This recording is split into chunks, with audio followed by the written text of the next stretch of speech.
Okay, so I think where I'm going to start, we had that introductory video which showed you a couple of the dots and how to kind of get started.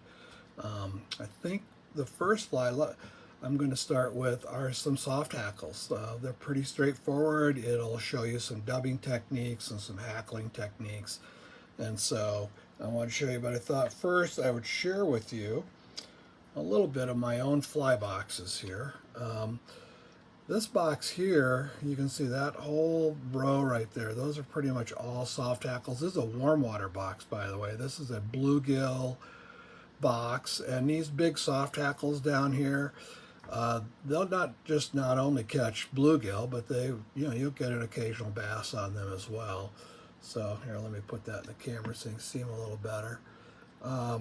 So yeah, that top row right there, there's a bunch of other stuff in here that are bluegill flies, but to be honest, the soft hackles are probably what I go to when I want to fish something subsurface as much as I go to anything else.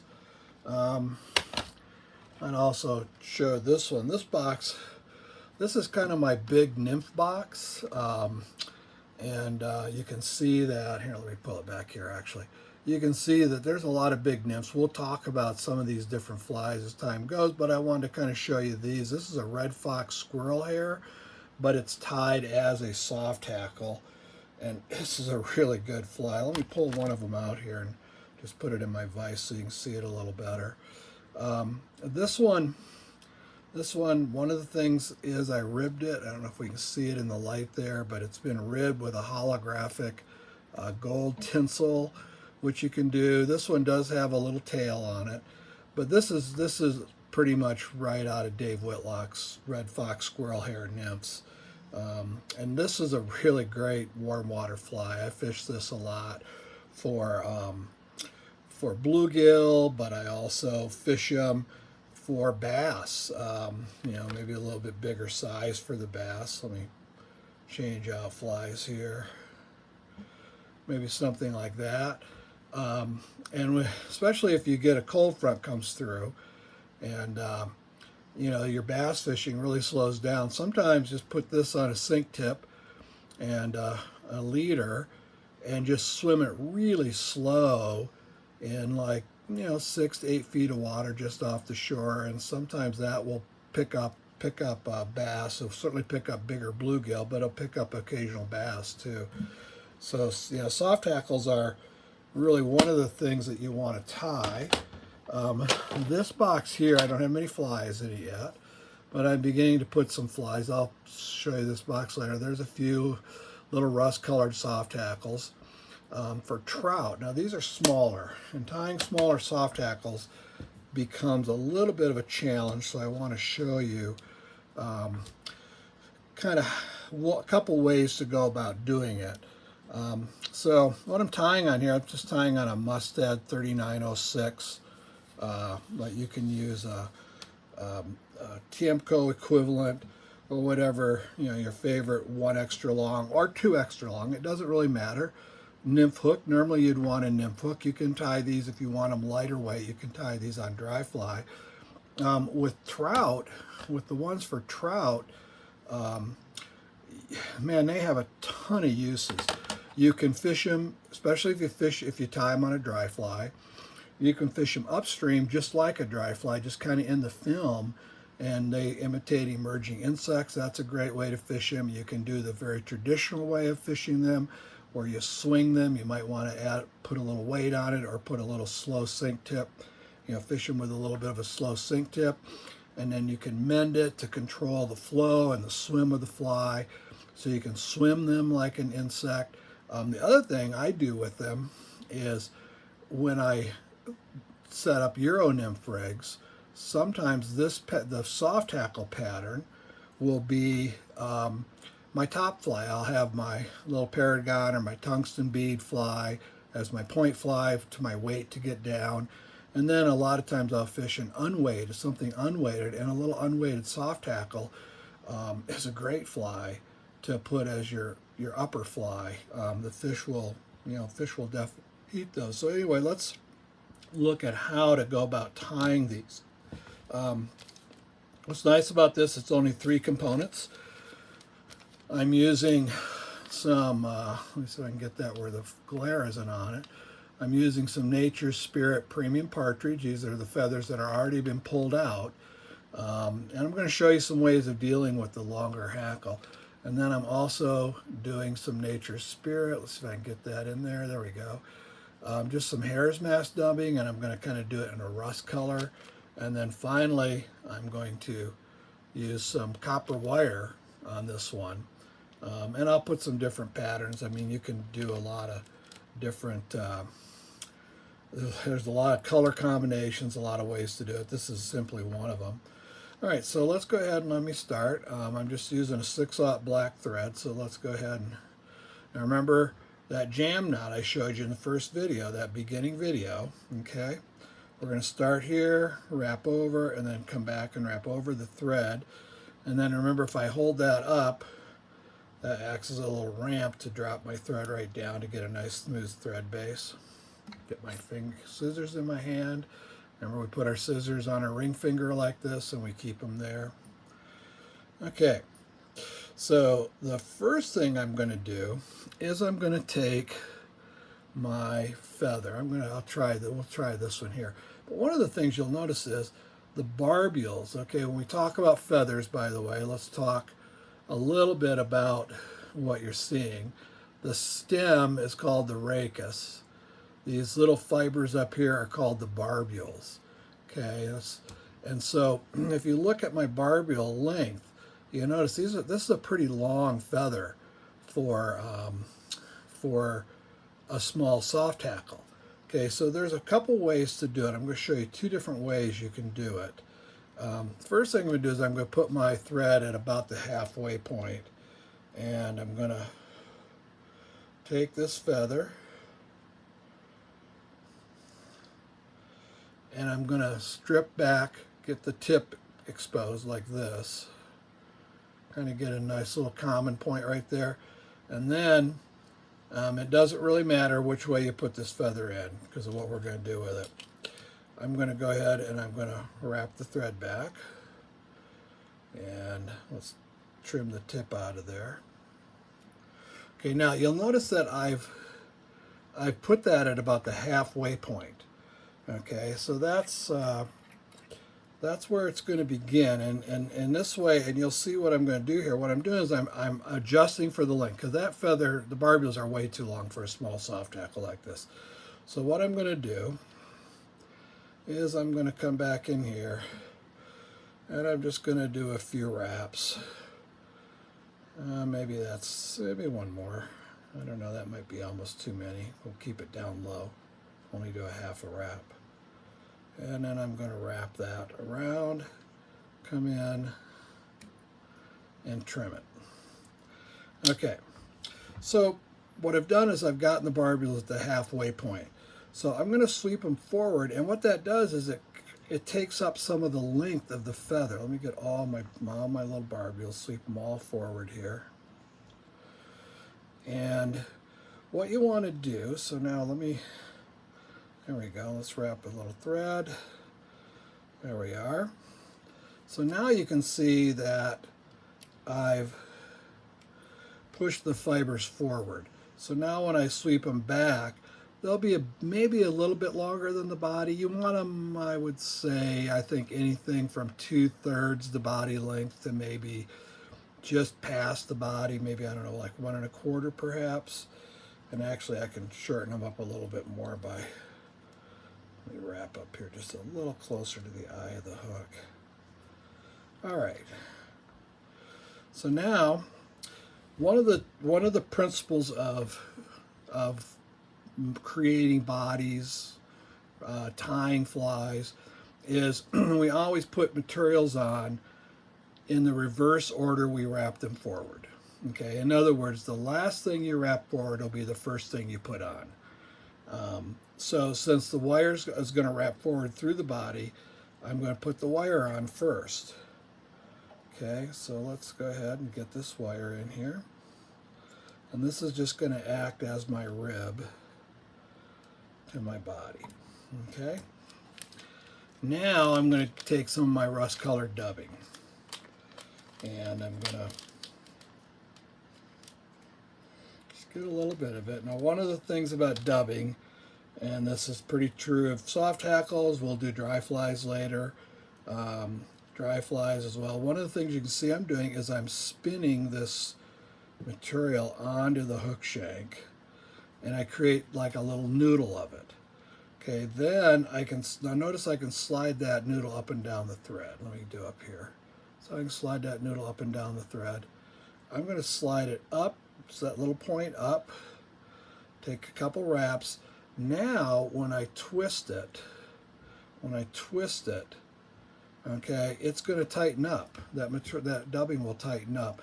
And when you twist it, you always twist it counterclockwise as you're looking at it.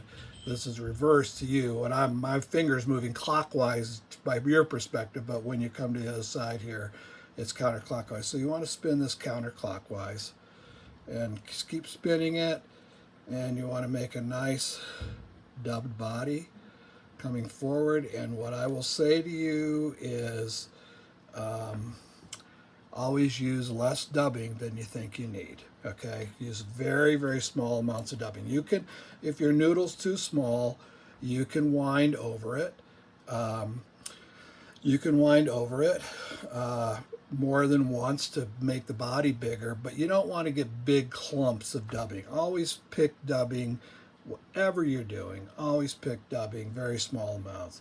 So now I'm going to go forward, and notice that I got my thread on a bobbin, by the way, or my wire on a bobbin. That's the best way to work with it. You know, buy a couple of old cheap bobbins. You don't need a good bobbin for this. You don't need a high-end thread bobbin. Just any inexpensive bobbin will work for wire. Now I come to the front.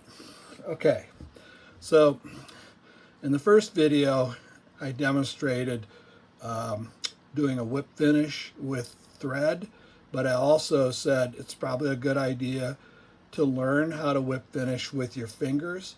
Here's an application where I'm going to do that, okay? I'm going to come up here, and I'm just going to do 2 wraps as a whip finish and pull that wire down, okay? Now, don't use your good scissors on wire. I keep a little set of side cutters. Here's another tool. We didn't mention it in the first video, the beginning video, but here's another tool you want for wire, or have an old pair of scissors that aren't your good scissors. And I'm just going to cut that right there. Now, get a couple wraps of thread on top of my wire. Now what I'm going to do is I'm going to come and I'm going to push this, the soft hackle, the partridge back, sweep it back, okay, and then come in here and build your thread head.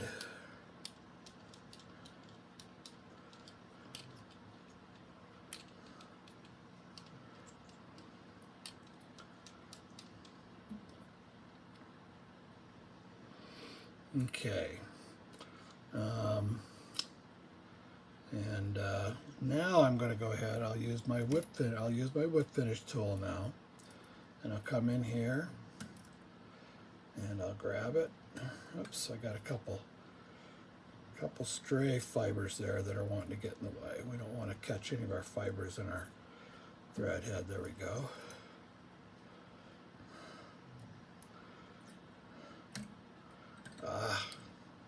Try it one more time. There we are. 3, 4, 5. That's enough. Cinch it down. Tighten it up. Come here and clip it. And so there you go. Just a little simple soft hackle pattern. I can guarantee you that the trout will take these things. This rust color, the trout will take it. It's smaller bluegill will take bigger ones, but I could certainly throw this at bluegill and they would immediately eat it. So anyway, there's an example of how to do a soft hackle, one way of doing a soft hackle. Okay, let me go ahead and we're going to do that same fly again, only let me get another knife, or another hook rather. Let me do another one here. Now remember, one of the things we talked about too in hooks is I always debarb the hook before I tie on it. Remember, there was a time these hooks, these are some older mustads, There was a time sometimes when the point of the hook would be, the temper would be such that we take the barb off, you would you'd break the point off. So you to prevent that, you want to take the barb off, crush the barb before you start tying on it. That way, if it breaks off, just throw it away and get another hook out. It doesn't happen very often. It's pretty rare that that happens anymore. So starting my thread in the normal way. So now I want to show you another way of doing soft hackle, of setting up and doing a soft hackle. Let me find a good feather here in this bunch of feathers. There's one. Let me pull it out of the package here. Yeah, I think this one will work. Okay, so what I'm going to do is I'm going to prep the feather. I'm going to prep it exactly the same way I prepped the first one. I'm going to come up here and I'm going to take this, get these longer fibers back. Okay, and then instead now I'm going to cut the tip out of it. I cut the tip out. Now I'm going to take the fibers I want and I'm going to sweep them forward.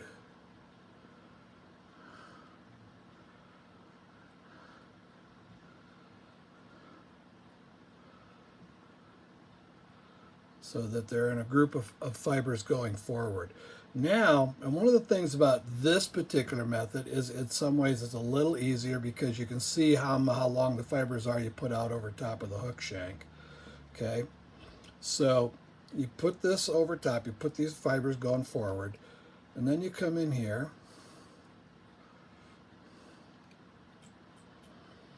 and one of the things you want to do is you want to kind of push these fibers out around the hook shank and then wrap up to the eye of the hook like that, and now come in here and cut it.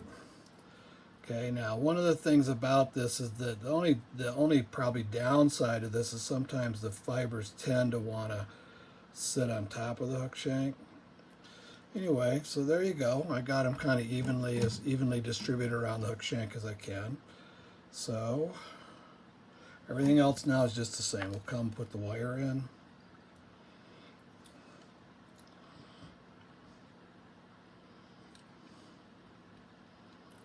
Wrap it back. Let the wire just hang off the side there. Come in and get just a little bit of dubbing, not very much.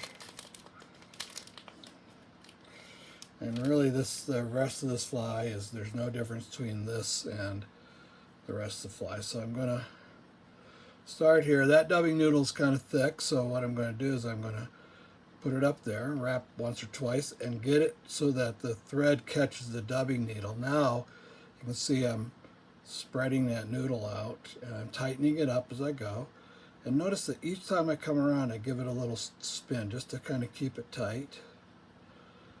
And then I just work at creating, ideally you'd want just maybe a little slight taper in this. Okay, so now notice I'm at the front of my fly and I've still got dubbing left. That's okay. Just take it and pull it off.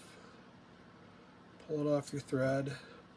Come back, tighten it up a little bit, and there you go. You take that a little bit and just set it aside for the next fly. And now let's go ahead and wrap my wire.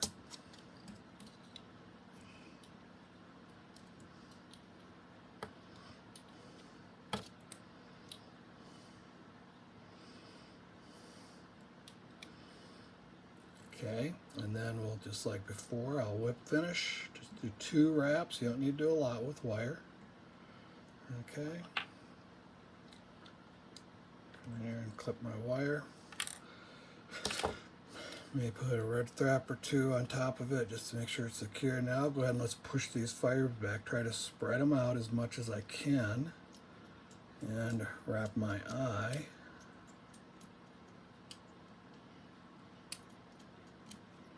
Or wrap my thread head rather, not my eye, wrap behind the eye. Okay. Come and get my whip finish tool, and I'll whip finish.